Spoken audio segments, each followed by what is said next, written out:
வணக்கம் மக்களே. ஆக்சுவலா எனக்கு பொதுவாகவே இந்த ரியாலிட்டி ஷோனா பிடிக்காது. ஏதோ ஒரு பர்சன் இருப்பாங்க, அந்த பர்சனோட பர்சனல் ஃபீலிங்ஸை வச்சு இவங்க டிஆர்பி ஏத்துறதுன்றதே எனக்கு எந்த ஒரு உடன்பாடும் இல்லை. இப்படி இருக்கிறதுலே வந்துட்டு எனக்கு ஸ்பெசிஃபிக்கா இந்த நீயா நானா, இந்த தமிழா மாதிரி ஷோஸ்லாம் இன்னும் சுத்தம். ஒருத்தவங்களை கூப்பிட்டுட்டு வந்து என்னென்னமோ பேசி என்னமோ பண்ணுவானுங்கன்ற மாதிரி இருக்கும். அதெல்லாம் சரிடா, திடீர்னு ஏன் நீ இப்ப இதை பத்தி பேசுற அப்படின்னு கேக்குறீங்க. இருக்கு, ஒரு சம்பவம் நடந்திருக்கு. நம்பி இருக்காங்களே, அவங்களை வந்து தமிழா ஷோல பேசுறதுக்காக கூப்பிட்டாங்க. என்ன டாபிக் அதெல்லாம் நான் சொல்லல. அதெல்லாம் நான் ஷோ வந்ததுக்கு அப்புறம் அந்த எக்ஸாக்டா அந்த எபிசோட் வச்சு நான் அப்புறம் பேசுறேன்.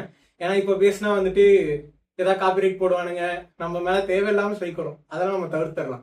நம்ம இந்த ஷோவே வேணாம் அப்படின்றத என்னோட கருத்து. ஏன்னு சொல்றேன், இன்னைக்கு காலையில கிளம்பி 2 பேரும் வந்துட்டு ஷோக்கு போனோம். நம்ம நம்பிக்கை எப்படி இருந்திருக்கும் யோசிச்சு பாருங்க. ஓகே, நம்ம டிவியில தெரிய போறோம் அப்படின்ற ஒரு சந்தோஷத்துல அவங்க ஜாலியா கிளம்பி வந்தாங்க. நாங்க 2 பேரும் ஷோ போனா சாப்பாடு போட்டாங்க, சாப்பிட்டோம். அதுக்கப்புறம் ஷோன்னு கூப்பிட்டு போனாங்க. எனக்கு நான் முன்னாடி சொன்ன மாதிரி தான், எனக்கு ஜென்ரலாவே வந்து இந்த ரியாலிட்டி ஷோல உடன்பாடு இல்லை. நம்ம ஃப்ரெண்டு போறாங்களே அப்படின்றதுனால கூட போனேன். எனக்கு அங்க போகக்குள்ள, அங்க போய் உட்காந்துருக்குள்ள லிட்டரலா நான் எப்படி இருந்தேன்னா பாருங்களேன்.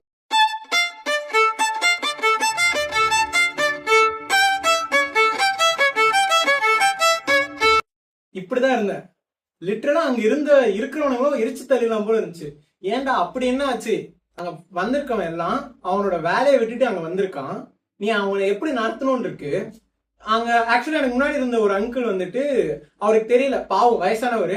அவங்க பொண்ணு வந்துட்டு அங்க ஷோல பேசுறாங்க, அது வீடியோ எடுக்கிறாரு. இப்போ வந்துட்டு இது யாருக்கா இருந்தாலும் இருக்குதுன்னா, அதுவும் இல்லாம ஒரு அப்பாவுக்கு ஒரு புள்ள வந்து பேசுறது வீடியோ எடுக்கிறோன்றது ஒரு சந்தோஷமான ஒரு விஷயம் தானே. இப்போ அதை நீ வீடியோ எடுக்காத அப்படின்னு ஒரு வாட்டி சொல்ற, அது ஓகே, வீடியோ எடுக்க கூடாது. அது ஏன் எடுக்க கூடாதுன்றது அவருக்கு தெரியாது. அப்படி எடுத்தாலும் அந்த மனுஷன் என்ன பண்ணுவாருன்னு நினைக்கிறீங்க?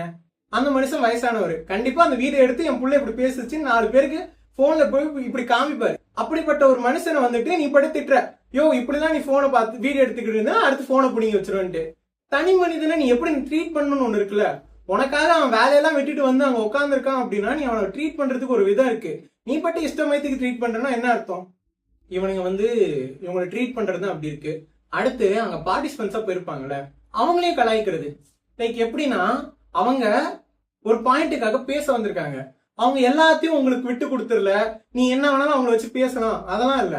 அங்க ஒரு ஒரு ஷேப்ல நிக்க வச்சாங்க. ஃபர்ஸ்ட் அப்படி நிக்க வைக்கிறது தான் இதுவே இல்லை, அதுவே எனக்கு உடன்பாடு இல்லை. அது கூட விடுங்க, நிக்க வைக்கிறாங்க. அப்படி நிக்க வைக்கக்குள்ள வந்துட்டு இப்ப நான் இப்படி நிக்க வச்சேன்னா அவங்களே இப்படி வந்துருவாங்க அப்படின்னு 4 பேர் சொல்லி சிரிச்சு கலாய்ச்சிக்கிட்டு இருக்கான். எனக்கு என்னன்னா, அவங்கள நீ மதிக்கணும். உனக்காக அவங்க வேலையெல்லாம் விட்டுட்டு ஒரு நாள் லிட்டரலா அங்க இருந்தவங்க எல்லாரும் அவங்க ஒரு நாள் ஃபுல்லா இந்த இதுலயே போயிருக்கும், வந்துட்டு அவங்களுக்கு ஒரு காசு கிடையாது, ஒண்ணும் கிடையாது, வந்து பேசுறாங்க அப்படின்னா you need to respect them, not humiliate them. இப்போ இந்த ஷோ வந்து என்ன சொல்லிக்கிட்டு இருக்கு, நான் சமூகத்துல வந்துட்டு ஒரு இது பண்றேன், ஒரு புரட்சி உண்டாக்குறேன், நான் வந்து சமூகத்துல எல்லாரையும் சமமா பாக்குறேன், அப்படி இப்படின்னு சொல்றாங்க. போறேன் செட்டுல வந்து எல்லாரையும் உட்கார வச்சு செட்டில் வந்து பூசை போட்டுக்கிட்டு இருக்கான். அதுவும் விநாயகர் பாட்டு போட்டுவிட்டு பூசை போட்டுக்கிட்டு இருக்கான்.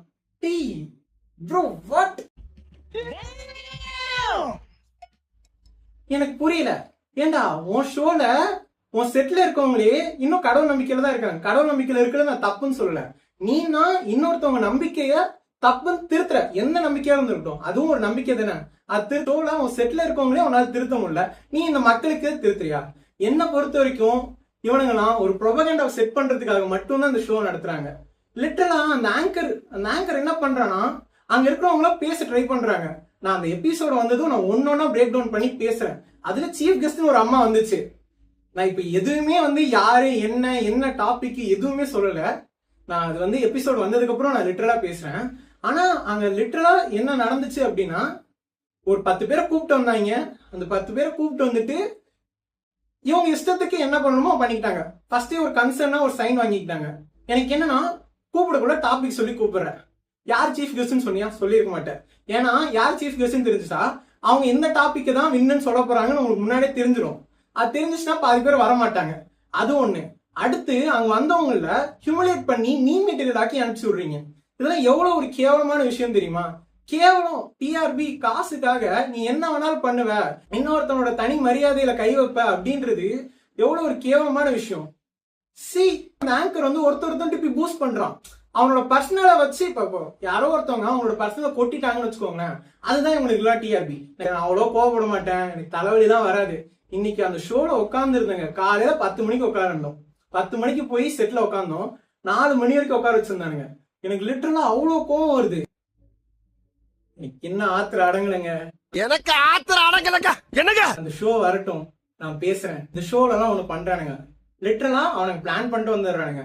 இப்போ 2 டாபிக் எடுக்கிறாங்களா, இந்த டாபிக்ல இவங்க இப்ப இந்த டாபிக்ல வந்து இதுதான் நான் ப்ரொபகேண்டாவை செட் பண்ண போறேன் அப்படின்றத டிசைட் பண்ணிட்டு வந்துடுறாங்க. ஓகேவா, அந்த ஷோவை அந்த டைரக்ஷன்ல நவுத்திட்டு போறது.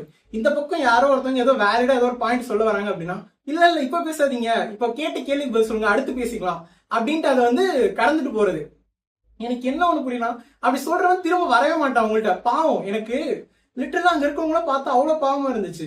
என்னன்னா இதுல இன்னைக்கு ஜெயிச்சவங்கன்னு ஒரு அதாவது இன்னைக்கு ஒரு டாபிக் ஜெயிச்சதுன்ற மாதிரி ஒரு முடிவு டிசிஷனுக்கு வந்தாங்க. அந்த டாபிக்ல இருக்கவங்களை பார்த்தது எனக்கு இன்னும் பரிதாபமா இருந்துச்சு. ஏன்னா சீஃப் கெஸ்ட்னு ஒரு அம்மாவை கூப்பிட்டு வந்து பேச விட்டாங்க. அந்த அம்மா பேசினதுக்கு அப்புறம் எனக்கு லிட்டரலா அவங்களை பார்த்தா அவ்வளவு பாவமா இருந்துச்சு. சின்னதா ஒரு ரெக்வஸ்ட் என்னன்னா, உங்களுக்கு டிவில தெரியணும் அப்படின்ற ஆசை வந்துட்டு உங்களுக்கு ஒரு வேலை இருந்துச்சு அப்படின்றதுக்காக மட்டும் இந்த ஷோக்கு போகாதீங்க, அசிங்கப்படுத்தி அனுப்பிச்சிருவாங்க.